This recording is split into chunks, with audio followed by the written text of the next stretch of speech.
Baie dankie. Ek is nou bekommerd, hy sê dames gaan ook luister, so ek my woorde tel. So, ek dink nie so daaraan nie, nee. Jy moet jou woorde tel. Alright, ek sal my woorde tel. Help my Here. Ja, maar het gaan eintlik daaroor die Here hoor seker wat ons sê, né? So, ja, baie dankie. Dit is dan lekker om hier te wees. En dit is 'n voorreg, maar ek moet sê, gister was dit nie vir my, gister as ek so moeg, ek sê, my vrou, hier, ek sien nie kans om te gaan preek nie. Want ek het nie rustig tyd gekry die afgelope paar, ek wil sê 3-4 maande nie. 7 dae 'n week was dit letterlik vir my laaste ruk. Ek weet nie hoekom 'n ou in so 'n spot land nie, maar dit is nou net tydelik, maar dit is so 'n spot. En ek sê, ek sien nie kans nie. Ek het nou vir Andrew gesê, ek praat oor kom ons bou, maar wat, ek kan nie eens dink nie. Nou sit jy net daar waar jy, gebeur dit ook met julle? Hy wil nie, dit gebeur. En maar weet julle wat, so deur die nag en alles, dan is ek weer vanoggend as fris as 'n daisy. Gaan jy weer aan jy sê nee. En dis die lekkerste, môre daisy. Hoorie, wil jy maar toe jy so bedien, die liede wat jy sing, vanoggend het ons, ek gaan so in my jong dae, jy gaan vat my ver terug, jy weet, en dit is goed wat 'n mens uit die hart uitsing. Dit is, as ek daai liede sing, dan sien ek, jy sing uit die hart. In enige plek om 'n kampvuur sing jy dit. Daar waar die Here is, jy vat hierdie liede saam met jou, is presies wat jy sê. Maar ek sien, ek wil vir jou bid en sê, Here, dis die woorde wat my opkom toe jy so sing. Here, dankie dat U vir Willie help om altyd vars te wees. Nou, vars te wees beteken nie om 'n nuwe lied te gaan uitgrawe nie. Dit beteken net om die binnekant vars te wees. Want dit is so belangrik. As ons die varsheid verloor in die Here, met ander woorde, dis nou, wat sê die Gees nou vir jou? Dan verloor jy basies alles, man. Want jy kan dan verval jy in ellende. Dis maar so mag die Here ons help. Nou goed, ek het gesê ons moet preek. Ek het vir Andrew gesê kom ons bou. Toe dink ek man, ek gaan sommer iets anders te preek, want hy's nie hier vandag en ek kan doen net wat ons wil. Maar laat ek nou maar liewerste getrou bly en sê kom ons preek, kom ons bou. Jy weet, en ek wil begin ja, aan die Here al die eer. Maar weet jy, in ons lewe, as ek nou moet sê, ons leef nie lank terug nie. Baie goed het lank terug gebeur, maar wat het gebeur in my lewe gister? Wat in my lewe gebeur eergister? Dan kan ek net daaroor preek. En dit vertel, want die lewe, life happens. En jy weet, en ek gaan na my ma toe Sondagmiddag. En my ma lê in 'n frail care. Sy word nou 92 5 Desember. En my ma, en ek gaan soontoe, want ek en my vrou gaan, want ek weet nie of ek haar weer gaan sien. So, dit is afskeid, maar my broers is daar, maar hulle bly almal in Hartbeespoortdam. So nou, hulle is gereeld daar elke dag. Nou my ma word 92, en daar het 'n vrou wat by haar in die kamer lê. My ma kry elke dag besoeke, jy kan nie glo nie. Hulle moet die mense weghou van my ma. Maar die vrou langs haar kry nie 'n besoek nie. In dieselfde kamer. Maar nou besoek ons maar haar ook. Maar daar's te veel mense. Terwyl tydjie nou slaap my ma en dan kan jy nie met haar praat nie. So die mense kuier met die kan nie. Maar 'n dierbare mens daar langs my ma. Maar weet jy, nou kom ek 'n Marie daar aan by my ma. En ek noem hierdie nou want nou buk ek so af, ek vat my ma se hand. En sy het nou 'n beroerte gehad, so sy kan nie meer praat nie. En sy het lekker gepraat altyd. Nou kan sy nie meer praat nie. Sy kan bietjie, maar sy sukkel. En ek sê, mamma, dit is nou ek. Want ek my voorstel, sy kan nie sien nie. En my broer se stemme klink net soos myne. Alhoewel sy dit redelik mooi hoor. Maar na die beroerte, sy was doof. Na die beroerte kan sy nou goed hoor. Dis interessant, né? Maar sy kan nie praat nie. Nou hoor sy, ek kan net normaal met haar praat as sy hoor. Ek sê, ma, dis Jannie. Hulle noem my Jannie. Jannie is hierso. O, ja. Ons het so maak om kuier. Baie, dan sê sy, baie dankie. Ek sê, mam, hoekom lyk ma so mooi? Want hulle het haar hare so mooi opgemaak. Ek sê, lyk of ma van die kerk afkom. Smile sy so. Sy sê, baie dankie. Dan sukkel sy, en sê, my skattebol. Dit is my ma. Dan sê ek vir ma, sien ma uit om hemel toe te gaan. Dan blink haar oogies. Baie. Ek sien so uit om na hemel toe gaan. En daar's 'n gloed om my ma. Letterlik, ek kyk na 'n vel. Wat is dit? Dit is funny. Nou ek praat met ander mense. Almal sê daar's 'n gloed om ma. Ek sê daar's 'n gloed om ma. Weet jy, en ek sit te dink en ek sê ek dink aan my ma en ek dink aan haar lewe. En ek vra, wat het hierdie vrou gebou? Kom ons bou. Wat het hierdie vrou gebou? Sy groet, maar wat het sy gebou? En ek dink aan my ma en ek sê ek probeer dink, het my ma al ooit aan enige mens lelik gepraat van enige mens in my teenwoordigheid wat ek ooit gehoor het? En vandat ek nou gebore is, ek kan nie aan een ding dink nie. Nog nooit gehoor nie. Sy het dit net nooit gedoen nie. Maak nie saak wat gebeur in die lewe. Sy het geweier. Ek dink, het my ma al ooit 'n negatiewe woord teenoor my pa gespreek? Nooit. Sy het een keer gekla omdat my pa nog 'n plaasie gekoop het en dit het vir baie moeite gegee. Sy het gekla daaroor. Dis al wat ek kan onthou. En ek dink, my pa het my gesê, weet jy hoekom het ek met ma getrou? Hulle was 7 dogters. Ek kon kies. Maar jou ma, sê vir my, jou ma het nooit ooit 'n deur toegeklap nie. Sy het daar nooit gewip nie. Sy het nooit dit nie, sy het nooit dit nie. En ek het hierdie vrou gekyk en gesê, dis die vrou wat ek soek. My ma het die Here aangeneem toe sy nog op skool was. En met die Here gepad geloop en ek sê, jy weet, in een dag toe ons seuns was en ons was 3 seuns, later nog 2 bygekom. Dit was Willers die Wildtuin baie keer. En ek onthou hoe ons hardloop, nou terg ek my broers, ek is die oudste gewees, dan jag hulle my. As ek al om die kombuistafel. En dan pluk ek die stoele voor hulle in en ons keer die hele plek om. Jy weet hoe maak seuns, né? Julle, want ek skree, ek hardloop vir my lewe want ek het hierdie kleintjies kwaad gemaak en hulle worry nie wat hulle doen nie. En ek kyk so en daar staan my ma in die hoek van die vertrek net so en sy kyk. En die trane loop oor haar wange. Dis al wat sy sê. Sy het nog nooit haar stem verhef vir een van ons haar hele lewe lank. En toe daai trane daar loop, slaat dit my hier soos 'n voorhamer hou. Weet jy wat gebeur daai oomblik? Die heerlikheid van God en die vrees van God kom in daai plek oor my. Ek meen ons stop daai storie net so. Maak alles reg. Sê nie woord nie soggens uitkom. Want my ma sê nou nie alleen nie. Jy voel God is daar by jou. Jy sien, en ek wil net 'n bietjie my storie verander. Ek wil net sê, kom ons lees 1 Petrus 3. Hoor hierso. En julle vroue, julle moet julle eie mans, moenie worry nie, want hy sê 'n bietjie later, julle mans doen net so. So luister maar. Asof hy sê julle mans, julle moet julle eie mans se gesag oor julle aanvaar, selfs as hulle nie die goeie nuus glo nie. Sonder dat julle 'n woord hoef te sê, sal julle leefstyl hulle vir Christus wen. Hulle sal immer sien hoe eerbiedig en onberispelik julle lewe. Jesus, sien ek is my ma.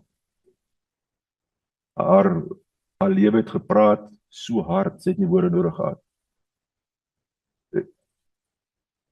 Weet jy wat sy het gebou? Wat het sy gebou? Haar nasate is die 90-100, ek vergeet om te tel, 90-100. Oor die 40 agterklein kinders. Ek weet nie van een wat nie die Here dien. Ek weet nie van een nie. Ek en my broers en my suster, ons het laas beklei toe ons op skool was. Ek weet nie wat beteken om te beklei. 'n Liefdeshart. Nou sê ek net, Here, wow, ten spyte van al die gevegte in die lewe, is dit altyd 'n veilige plek. Dit is altyd 'n veilige plek. En my ma en pa is die eenvoudigste mens. Down to earth.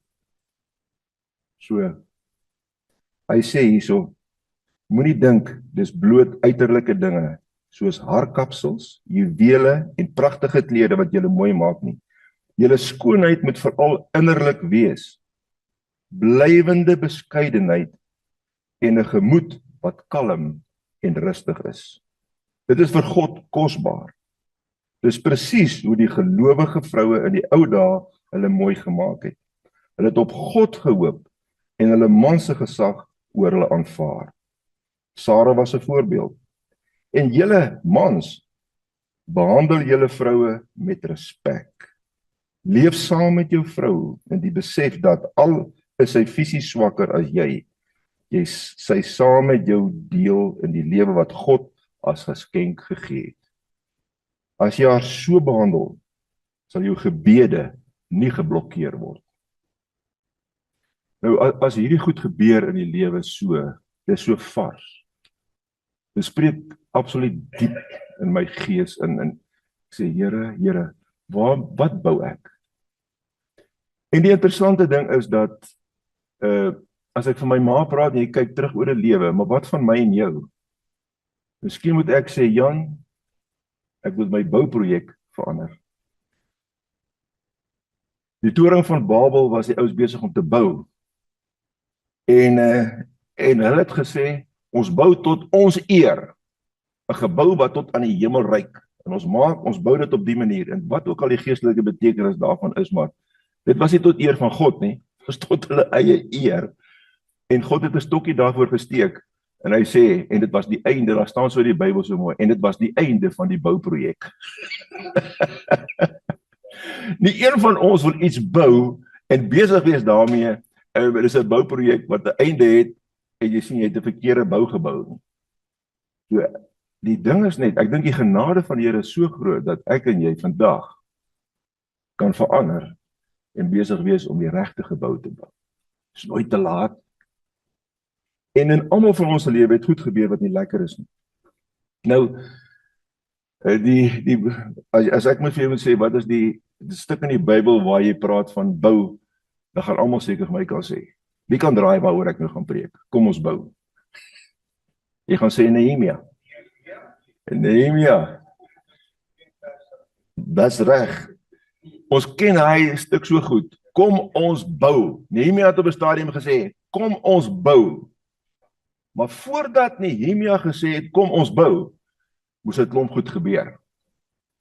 En nadat hy gesê het, kom ons bou, moes iets gebeur. So, die oomblik van, kom ons bou, om dit te kan sê, verg iets.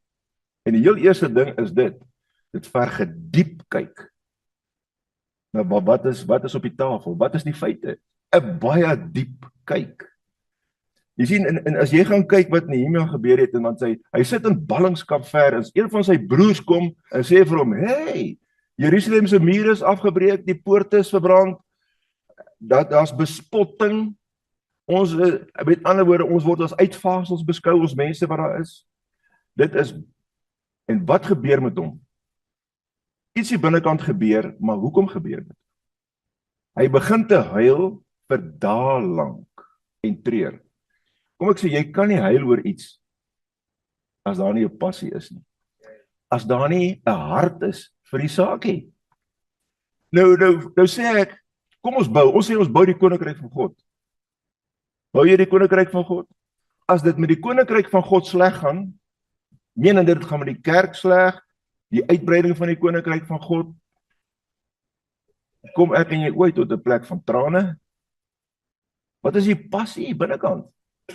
Vir die samelewing om ons, vir jou familie, vir jou kinders. Jy moet daai vraag vra.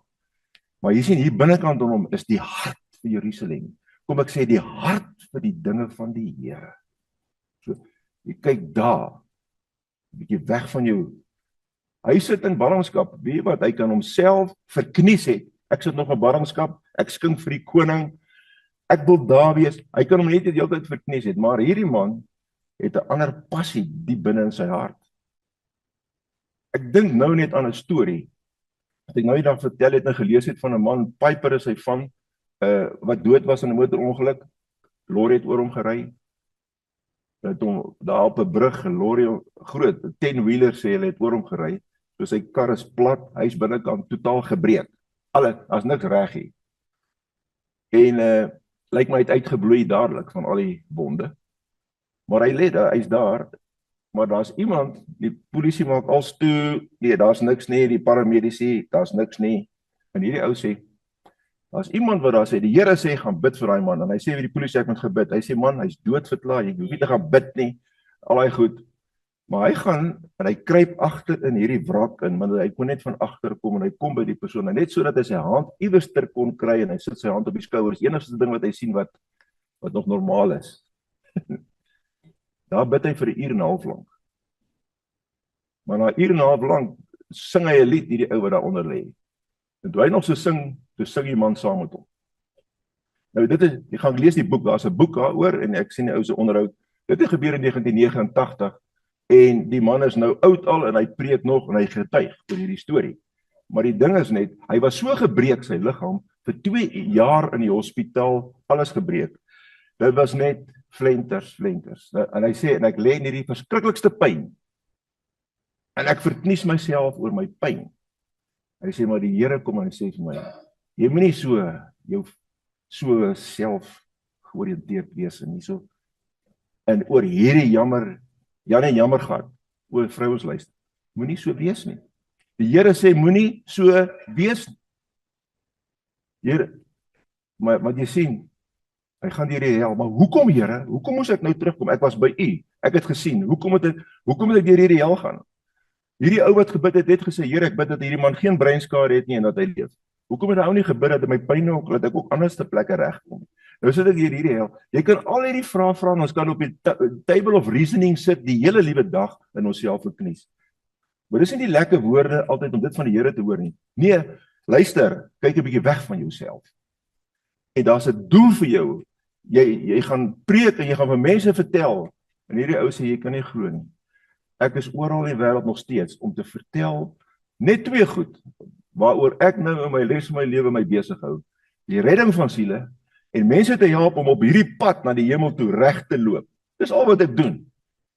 Om op hierdie pad reg te loop. So hy bou. Wat bou hy? Hy bou die koninkryk van God. Kom mense, bou. Kom ons staan op. Kom ons doen hierdie ding. So jy kan jouself verknies in die plek en jy kan useless wees vir die koninkryk van God. Dit is net so. En ons is manne, maar hierdie, as ek sê ons is manne, beteken dit nie ek sê dat jy in jou eie krag staan, ek sal dit doen nie. Daar's 'n tyd van 'n diep afhanklikheid aan die Here. En sê, Here, hier binnekant staan ek op in die waardes wat U vir my het, en ek gaan dit face. Daai dag toe hulle my aangerand het, en ek aanvaar ek sterf. En dit was my traumaties. Toe ek opstaan, is die eerste ding wat die Here vir my sê, moenie so bang wees om dood te gaan nie. Dus, ek het nie dit verwag nie, ek was sê, Here, is dit werklik wat U sê? Ek dog hy sou gesê, ek is so jammer wat met jou gebeur het, Jan. Sê, Here, maar hoekom het jy my nie gehelp nie, Here? Jy weet, maar die Here sê, hy vat ons deur, ons gaan deur paaie, en jy weet nie, dis waar jy spiere bou in die gees. Ons moet die spiere bou. Nou, Nehemia het spiere gebou waar hy is, glo ek. En hierso staan dit so, en hoor wat sê hy hierso, toe ek dit hoor, het ek gaan sit en huil vir dae aan een, en ek het getreur, gevas, en tot God van die hemel gebid. Ek het gesê, Here, God van die hemel, U is die groot en vreesaanjaende God.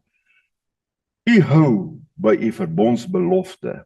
U is getrou in die liefde teenoor die wat U gebooie liefhet en gehoorsaam.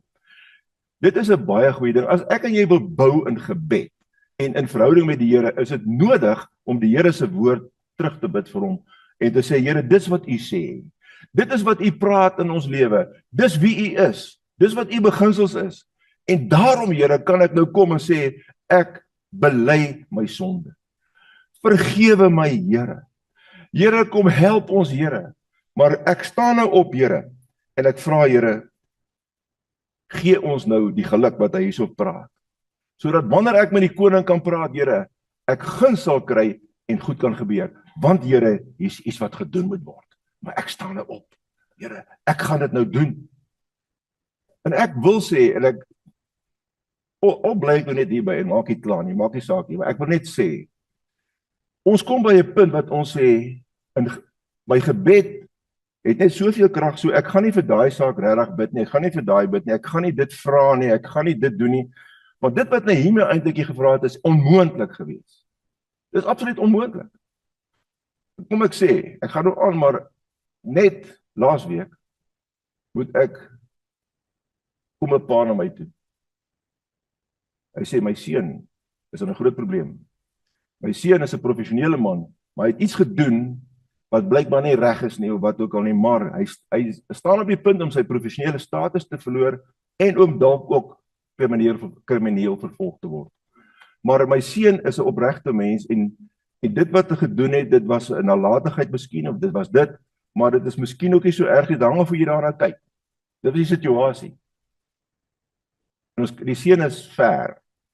Ek sê nou nie waar nie, want ek wil nie weet nie. Ek sê, wow, en ek kry die seun op Zoom.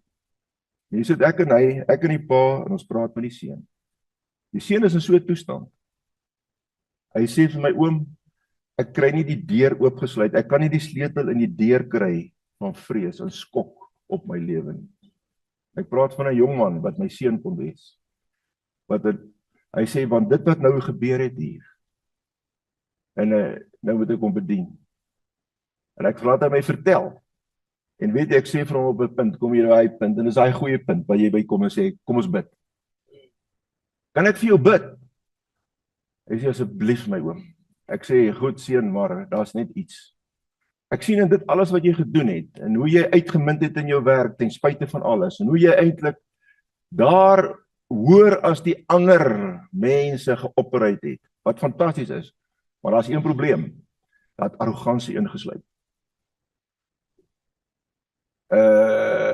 Ja, daar het, so dis die probleem.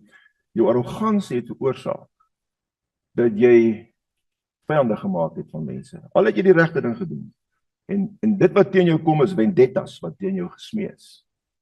So ons moet die vendettas wegneem, maar voor dit moet jy repent, oor jou arrogansie. Hy sê, ek het al alles bely, maar ek sal dit ook bely. En hy bely dit, hy sê, ek sê, is right. Maar hy begin toe so te huil aan die ander kant, dat ek sê, ek doen dit namens jou, right, is reg. En ons begin te bid, en ek bely daai goed namens hom, wat hy nou in sy hart bely. Sê, Here, staan voor u skoon, bely alles. Maar nou, Here, kom ons na u toe, die God, wat guns kan gee. Mercy en grace in die hemel, die troon van God. Hy sê, laat ons gaan met vrymoedigheid daarna toe. Here, ons kan om genade en barmhartigheid te vind, om op die regte tyd gehelp te word. Hierdie is die regte tyd, Here. Hierdie man het jy nou nodig. Hierdie man, want jy sien, jy moet weet, daar was selfmoordgedagtes. Dit is donker, dis die donkerste plek wat hierdie man ooit in sy lewe was. En ons bid, en ek sê, Here, ons vra dit nou, in Jesus naam. Ek en sy pa staan hier, en ons vra hom. Hy bely, hy het verkeerd gedoen. Hy bely, hy was arrogant. Hy was bly, hy was nalatig. Here, dit alles, maar nou vra ons, Here, wil hy nie kom en hom ontmoet nie. Hy's bereid om die gevolge nou te dra. Hy gee die vrees vir u, hy gee alles, maak nie saak nie, Here. Here, al is dit die einde van sy lewe nou hier, wat hierdie besigheid betref, daar sal ander deure oopgaan, want hy gaan hom nou by u skaar, my Here. Dit maak nie saak hoe die uitkoms is nie, maar dis in u hand, u gaan help. Hy moet in staat wees om sy worries en vrese na God toe oor te plaas. Here, dankie. En wie, hoe moeilik is dit? Dis eintlik so maklik. Maar hoekom is dit so moeilik? Ek sit gister, ek sê, Here, ek het nie krag nie. Here, ek kan nie eens dink wat ek moet doen nie, Here. Here, en ek sê, nou lees ek net so deur die woord, dis lekker. Ek wil net deur die woord lees, sonder om 'n preek voor te berei. Dis lekker, ek sit net so, Here, help. En dan kom die Here. Maar jy sien, jy moet, Here, ek kan nie, maar u kan. Weet jy, en ons bid daar klaar, en ons sê, Here, ons vra dit vir mercy en grace. En ek sê van profeties, jy hoef nie te worry oor die kriminele aspekte nie, moenie worry nie, dit sal nie gebeur. Maar kom ons kyk die ander, kom ons vra vir die Here. 2 dae later kry ek die boodskap. Alles teen hierdie seun is teruggetrek, hy skoon soos gister. En ek het vir hom gesê, jy worry nou so, dan kom ek nou vir jou sê, jy gaan lag vir jouself binnekort omdat jy so geworry het. Hy is nou klaar daar. Binne 3 dae is hy daar, dat hy lag en sê, hoekom het ek so geworry? Ons moet hierdie goed vir die Here kan gee. Daar's 'n manier. Dis waar Nehemia was. Dis die onmoontlike waar hy was. En God wil hê dat ons moet in hierdie tyd, manne, ek en jy te doen met mense om ons familie, en ons moet help en sê, kom. Dis wat God sê, kom ons verklaar dit oor jou. Ek praat nie van in arrogansie nie. In diepe afhanklikheid aan die Here, en te sê, Here, net U kan. Kom broer, kom ons kom na hierdie nederige plek toe. Wat het Nehemia gemaak? Hy sy knie gebuig en gesê, Here, U. En reg deur hierdie boek van Nehemia gee hy die eer aan die Here. God sal vir julle veg. Dit is God wat dit doen. As die vyand kom, dit is God wat dit doen. Jy sien, en dit moet nie uit ons hart uitgaan nie, nooit uit ons hart nie. Nou, nadat hy gebid het, Nehemia het hierdie goed so gebid, weet jy hoe lang tyd verloop? 4 maande. Nou ek sê, daar's altyd 'n tyd, jy praat van progressie, soos God werk. En elke ding het 'n proses en 'n progressie. En baie keer in daai 4 maande verloor jy alles wat jy nou gebid het. Maar bly dit hier naby aan jou hart. Koester jy dit? Die beloftes wat God vir jou gegee het, bly jy dit koester? Of raak ek en jy moedeloos? Dit is hoekom ons by manne moet wees ook. Want jy kan jou bemoedig en sê, hey, hou vas aan die Here. Hou vas aan die, moenie opgee nie. Jy sien, en na 4 maande is hy daar en hy skink weer vir die koning en hy sit met 'n hartseer gesig daar. En die koning sê vir hom, wat gaan met jou aan, is jy hartseer? Nou sê hy, toe het groot vrees my beet gepak, want as jy hartseer voor 'n koning verskyn het in daai tyd, is dit kop af vir jou. Hy sê net, ek hou nie van hierdie gesig nie, kap sy kop af, maak hom klaar. So groot, dit wat gebeur het, so groot vrees kom op hom. Nou, toe groot vrees op hom kom, wat sê hy? Hy sê, mag die koning lank lewe. Ek het rede om hartseer te wees. Die stad waar my voorouers begrawe lê, is verwoes. 'n Vuur het ook deur die poorte afgebrand. Toe vra die koning, hoe kan ek jou help? In plaas om te sê, kop af vir jou. Maar ek het 4 maande teruggebid en voor die Here gekom. Ek het dit wat bly koester in my binneste. En hier kom daai oomblik. Dit is die oomblik. Baie keer kom daai oomblik, dis daai oomblik. Hoeveel keer het in my lewe gebeur dat daai oomblik gekom het? Dan was ek te lafhartig om op te tree. Nee, koning, bekeer niks nie. Jy sit te preek, nee, sorry koning. Nee, maar dan stap jy nou daarin. Dank die Here dat hy ons kan verlos van 'n gees van lafhartigheid en van vrees en van alles. Maar groot vrees kom, die vrees kom. Maar jy sien, jy gaan deur die vrees van daai oomblik. Sê, Jesus, help my. En hy koning sê dit, wat doen hy toe? Hy sê, koning, laat ek gaan en daai mure herbou, so kan jy my help, maar jy gee sommer vir my die briewe saam, jy stuur sommer die soldate saam om my te beskerm, en gee my sommer al die voorraad ook, om die goed te bou, asseblief. Dis wat hy doen, hy vra goed, en die koning sê, dis reg so, maar gelukkig het die koningin langs hom gesit, en hy het daar lyk my gekyk, en sy het gesê, dis goed so, en toe sê hy, dis goed so, en die Here help. Jy weet, jy kan nou dink aan hierdie goed. Die koning het hierdie versoeke toegestaan, want God het goed vir my voorsien. Die koning het dit toegestaan, maar God het dit voorsien. Ons moet dit nooit vergeet nie. Dis God wat voorsien in ons lewe. Die goed gaan gebeur. Nou, waarvoor vertrou jy die Here? Ek wil vir jou vra, waarvoor vertrou jy die Here? Miskien sê jy nou, dis al meer as 4 maande verby. Dis nou al 'n jaar, dis nou al 2 jaar, dis nou al so. Jesus, maak nie saak nie. Ek is in u slipstream. Ek is in u voetspore. Here, help my. Wat moet ek doen? Ek kyk na my ma. Wat 'n hand so. Daar's een woord om te beskryf. Tevredenheid. Dankbaarheid. Dankie. En nou sê hulle, my ma, as jy nie haar mond gaan die hele tyd en sy sê saggies iets, maar jy kan nie hoor nie. Sy kan nie verder iets sê nie, jy kan niks hoor wat sy sê nie. Maar toe kom ons agter, sy bid die hele tyd. As hy by haar positiewe is, en sy kan nie praat nie met iemand nie, bid sy heel tyd. Nou weet ek, sy bid vir my. Sy bid vir die kleinkinders. Want sy het lank, dit begin die oggend om teen 100 vir 100 te bid, vir elkeen te sê, vat die hele dag. So sy het genoeg om voor te bid. Waar is jou kop? Waar is jou hart?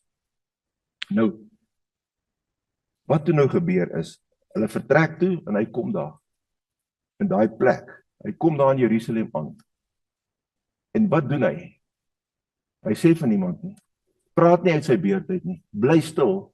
Jy sien, daar's 'n plan wat God vir jou gee, en die binnekant, Here, wat moet ek doen? En hy stap daarin, en die vyande slaap op hulle hoede. En hy stap in die nag gaan besigtig hy wat hy moet doen. Hy wil nie weggee nie. Here, wat is die plan? Hoe lyk dit? Wat moet gedoen word? Jy sien, jy kan sien hoe hy loop en vra en praat. Hy kry die plan. Toe kom hy, en hy sê vir die mense, reële vergadering, daar is al die Jode en al die mense, en hy sê vir hulle, dis wat hier aan die gang is, maar hy vertel hulle, dis wat God gedoen het tot nou toe. Wat doen dit? Dit skep geloof. En hy skep die geloof, en hy sê, dis wat God gedoen het. En hy sê die woorde, kom ons bou. En hulle antwoord, laat ons bou. Ons bou. Jy sien, en wat gebeur? Daar's 'n eenheid, 'n unity. Jesus praat oor hierdie unity. So belangrik. En die interessante ding is, onthou net een ding, unity is 'n beginsel. Die Toring van Babel was daar 'n unity. Dit was die duiwelse organisering se unity. Die Springbokspan het 'n unity wat lyk my vir niks skrik nie. En daar's 'n rede vir daai unity wat ek agterkom in hulle gesprekke, en dit is nie nou Christelik nie, dis Christelike beginsels. Dit is 'n rugbyspan. Maar in die Bybel presies dieselfde ding, maar dis in die Here. Kom ek lees, ek wil net gou vir julle dit lees, dan gaan ek dink dis 'n belangrike ene om te lees. Kom ek lees hier. Hy sê, hoofsaak, ek lees nou uit Filippense 1 vers 27. Hoofsaak is dat julle leefstyl moet pas by die goeie nuus. Wanneer ek dan kom, sal ek sien, of as ek nie kan kom nie, sal ek hoor dat julle soos 'n span, met een gees, een siel, onwrikbaar aanhou om die goeie nuus te glo. Soos 'n span. Soos 'n span. Ek sal hoor dat die teestanders julle glad nie afskrik nie. So die teestanders skrik nie af nie. Nie arrogant wees nie. Weet jy, gister kry ek 'n prokureursbrief. Ek hanteer 'n saak vir iemand. En daai prokureurs skryf 'n brief. Hulle sê, dis 'n manne 'n snotty brief vir my. Seker lelik hoor, wat is die ander brief? 'n Snotty brief. As jy verstaan dit, né? En hier is 'n arrogante brief, presies daai ding. En ek wil my tikmasjien uithaal, met ander ek my pen uithaal, en ek wil die prokureur op haar plek sit. Wat ek kan. En die feit is aan my kant. Maar ek sê, julle sê, bou, moenie afbreek. Want ek is nou besig met die onderwerp. Ek sê, okay, hoe lyk bou, Here, hier? Hy sê, 'n sagte woord keer die grimmigheid af. Gee die feite en gooi vuurige kole deur mooi te antwoord en die feite te gee en vra verskoning selfs vir die misverstand wat daar mag wees. Okay, Here, nou doen ek dit net so. Stuur dit net so. Want wat doen ek dan? Ek bou aan verhouding en ek maak die deur oop vir toekomstige verhoudings. Of ek maak hy deur permanent toe. Dalk. Bou. Bou in die verhoudings. Nou sê die Here, hy sê, nou wil ek jou vra, as hy sê, 'n span, met een gees, een siel, onwrikbaar aanhou om die goeie nuus te glo, die teestanders te face as 'n span ook. Nou sê ek, om dit te laat gebeur, kort 'n bietjie bouwerk. daar kort 'n bietjie bouwerk. Daar by die Here se voete te gaan sit, dat hy vir jou die beginsels inbou en die hart bou om hierdie te kan doen. Ek meen, ons sit hier as manne en ons kom gereeld by mekaar. Die interessante ding is, Andrew, Daniel, ou kry die mense mos lief. En jy word al liewer. En ons kan al meer eerlik praat. En ons kan, as die Here woord gee, kan ek gaan. En sê, hoorie boetie, en selfs as iemand verkeerd doen, kan ek sê, boetie, what is going on now? Maar nie hoogdrawend, arrogant nie. Nee, van 'n nederige plek. Want ek weet, ek is môre dalk daar, as dit nie oppas. So, Here, vergewe my, as jy so terugdink. En ek voel, dat die Here sê vir ons, ek wil hê julle moet hierdie span bou. Maar dis 'n nederige span. Maar dis 'n kragtige span. Want hoekom? Die waarheid van die woord. En die koninkryk van God is waaroor dit gaan. Nou kom ons lees aan hier, so hy sê, waar was dit nou? Hy sê, ek sal hoor dat teestanders julle glad nie afskrik nie. Vir hulle is dit 'n bewys dat hulle verlore gaan, maar vir julle is dit 'n bewys dat God self julle red. Aan julle is immers die voorreg gegee om Christus te dien. Nie alleen deur in hom te glo nie, maar ook deur vir hom te ly. Julle voer dieselfde stryd wat julle my vroeër sien stry het, en soos hulle gehoor het, duur my stryd nog steeds voort. Die stryd gaan voort. Maar is ons besig met die regte stryd? Veg ons op die regte manier. Julle is mos deur Christus bemoedig en deur sy liefde getroos. Julle het die onderlinge band beleef wat die Gees bewerk. Die Gees bewerk die band. Ons is van dieselfde Gees deurdronge. Daarom ken ons mekaar nie meer na die vlees nie, maar na die Gees, sê die woord. Ons leef in die Gees. Gister in my voorbereiding kry ek daar 'n boek van Gruden oor systematic theology en ek lees oor worship. Hy sê, hoe aanbid ons God in gees en in waarheid? En ek lees daai is 'n hele ding oor dit en ek werk deur dit en ek wou dit nou sommer preek vandag maar lees en nie. Maar weet wat, as jy net so lees, aanbid hom in gees en waarheid. Ons leef in gees. Daar's 'n geesdimensie en ons kan nie die geestelike wêreld aanvat in die vlees nie. Daar's 'n geesdimensie wat ons in leef en ons moet weet dat ons daarin wakker is. Een van gees, een van sien, ons ken mekaar nie meer so nie. Broers, daar's 'n koninkryk van God en daar's 'n Here God wat in ons leef en ons leef in hom en ons sit in hemelse plekke saam met hom. Die voorhangsel het geskeur en die Here sê vir ons, ek trek jou, ek roep jou kom. Jy moet besef waar jy sit, ek en jy, dat ons hierdie lewe wat hier binne in ons kan leef en uitleef en gee. Hy leef hier in my hart. Jesus. Nou, okay, nou gaan hy aan hierso en hy sê, julle weet wat omgee en meelewing beteken. Nou, omgee en meelewing is 'n integrale deel van enige span wat gebou word om die koninkryk van God te bevorder en jy gaan, Here, en jy gaan, dis die boublok. Meelewing, jy sien, dis die omgee die binnekant, die passie, dit wat God in ons harte gee. Het dit miskien dood gegaan? Jou pyn en die teleurstelling wat ek en jy beleef, maak daai goed dood. As ons nie met daai goed werk nie. Gee daai teleurstellings vir die Here. Here. En hy vat dit. Hy sê hy sal dit wegvat vir jou. Hy help jou. Hy sê maak my dan nou heeltemal bly deur eengesind te wees, een in liefde, een in hart, een in doel. So hierso sê hy bo, een gees, een siel, onwrikbaar aanhou. Hy sê so, een in liefde, een in hart, een in doel. Moet niks uit selfsug doen of om daarmee te spog nie. Wees eerder nederig, deur van medegelowiges meer te dink as van jouself. Julle moenie net elkeen aan sy eie belange omsien nie, maar ook na mekaar se belange. So die Here sit ons op 'n nuwe tafel. Ek dink jy, nou hier's eenheid. Wat is die grootste vyand van eenheid? Nou ek wil nou praat oor die oppositie wat jy kry. Nou, in hierdie hele geveg is daar oppositie. Wat maak ons met die oppositie? Maar die probleem is as die oppositie van binne afkom. Vir jou. Wat is jou grootste oppositie om hierdie plek nie te betree nie? Of wat is dit? Daar's een woordjie. Hy het net 3 lettertjies. Wie kan weet wat is dit? Sy naam is ego. Ego.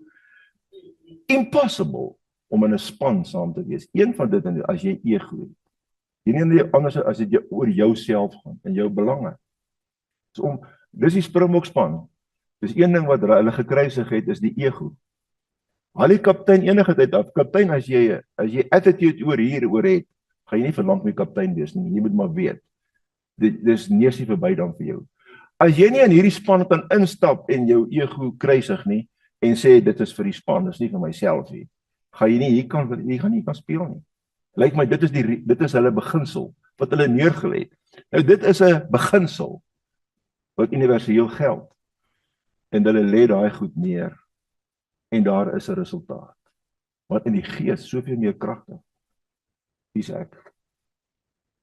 Die feit dat ek vanmôre met julle hier kan praat, is nooit in die beplanning gewees vir my lewe nie. Want ek het nie gedink ek is waardig genoeg of gaan dit kan doen nie, want ek is te skaam om voor mense te praat. Maar jy stappie vir stappie gee jy tree waar die Here sê stap nou hiernatoe, stap nou soontoe. Doen nou dit, Here, maar dit is too much for me. Here, ek sien nie kans vir dit nie. Ja, maar ek sê gaan stap. Gaan jy daarin. En weet jy, vandat ek dit begin doen het, nog nooit het die Here my gedrop. Ek het nie gedink vandag gaan ek hierdie goed kan doen nie. Ek sê vir julle, Here, maar terwyl ek hier staan, kom die Gees en die Gees help my. En ek voel net dat die Here wil vir ons, vir julle elke ene, kom ons trust hom. Daar's mense wat wag net vir jou, wat God jou gebruik. Let it rain, let it flow. As hy sê strome van lewende water sal uit jou binneste vloei, dan bedoel hy dit. Here, maak my vol van die Gees en die woord, let it flow.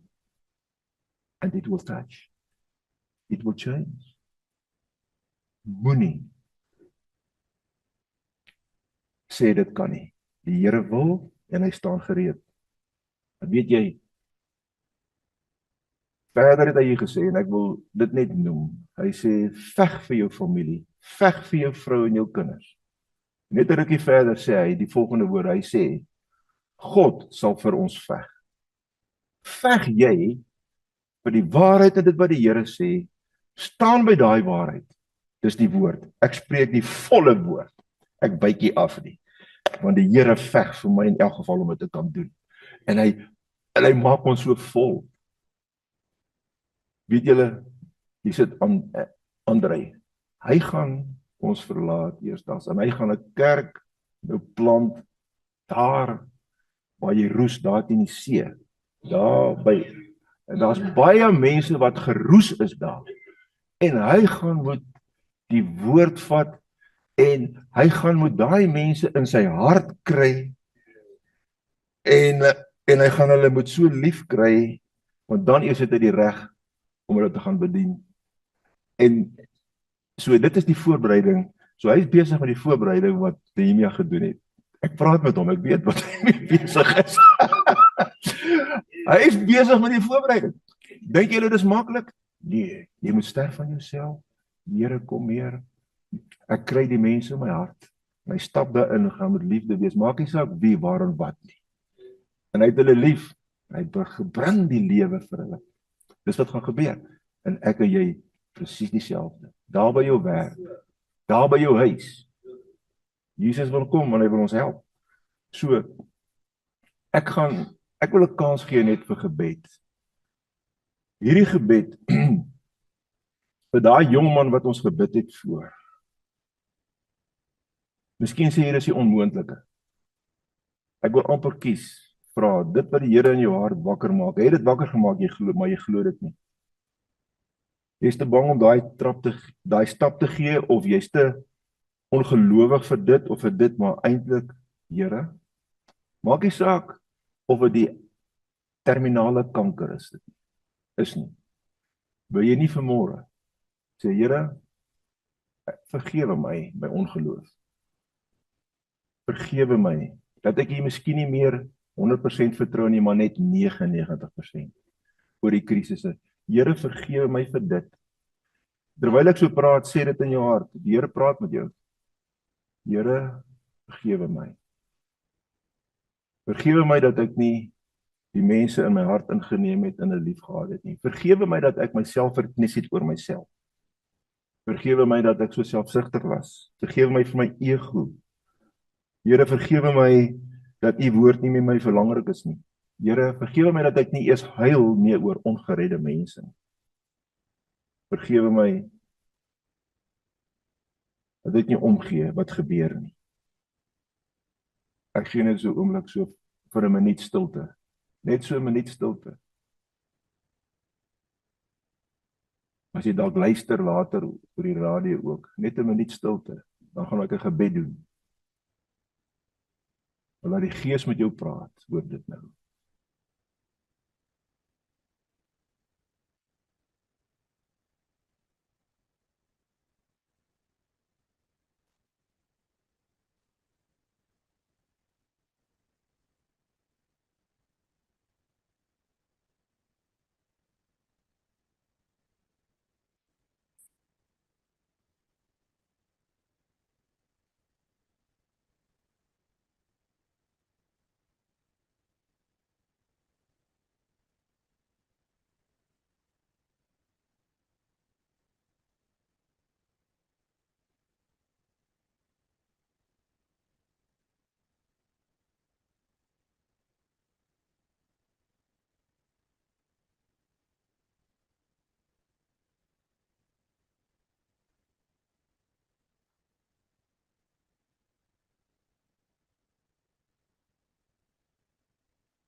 Here, dankie dat ons vanmôre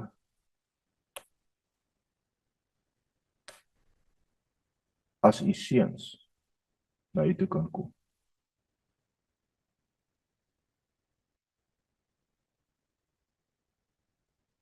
Here, elke dag het genoeg aan sy eie kwaad. Elke dag is 'n uitdaging. Ons leef vandag, Here. Nie môre nie, nie gister. Maar vandag wil ons kom bely. En ons wil op so 'n manier bely met daai wete dat die bloed van Jesus Christus reinig my van alle sonde. Ons wil arrogansie bely. Ons wil vuilheid bely. Ons wil ons selfsug bely. Ons ego, ons onbetrokkenheid, ons passiwiteit. Dit wat op ons hart sit, Here. Dankie vir die vergifnis. Maar u roep ons, Here, na 'n plek toe waar ek ander mense in my hart kan neem. Die liefde, een in liefde. Here, een in hart, een in doel. Hoe kosbaar is U? Kom help ons, Here. Ons wil kom verklaar, Here, dit wat ons voor die genade troon nou bring. Elke man het daai uitdaging wat jy bring. Dankie dat ons nou kan verwag, Here, van U af. U antwoord vir ons daaroor. Dankie dat U vir ons geduld gee. Op die regte tyd sal U ons help. Op die regte tyd gaan die deurbraak kom.